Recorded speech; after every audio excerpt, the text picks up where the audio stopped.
तुमचा लाडका भाऊ आहे तुमच्या सोबत। आपण सरसकट पंचनामे करायला आलो आणि सरसकट सगळ्यांना पूर्ण नुकसान भरपाई जास्तीत जास्त द्यायला आलो।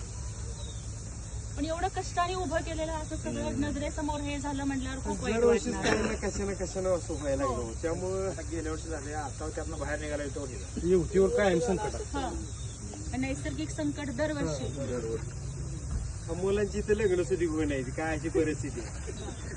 एकतर क्षेत्र कमी, 2-2, 3-3 एकर टोळ झाले। आता ते 25 लाख रुपये 16% येतं, त्याचा आता व्याज दर आणि ती हे कसं भरून निघायचं नाही। मोठं संकट आहे, पण आपण संकट एवढं मोठं आणि ह्याला किती एक 15 दिवस टायमिंग, 15 दिवसात माल उतरून जातो। खूप मोठं नुकसान झालंय, तरी सुद्धा आपण सरकारकडनं जेवढं जास्तीत जास्त मदत करता येईल तेवढी करायला सरसकट। ह्या कडाच्या त्या कडाला बघा एक झाडही राहिलं नाही, पूर्ण क्रॅक झालं। जेव्हा काही खाली आणि ही खाली ही पडलेलं बघा, ही वेगळंच आहे, ही वरचं वेगळंच आहे, म्हणजे हे राहिलंच नाही बाबा, ही घड म्हणून कुठं राहिलं नाही बाबा, पूर्ण फुटलंय बाबा। हे आपण सरसकट पंचनामे करायला लावू, नुकसान भरपाई व्यवस्थित द्यायला लावू।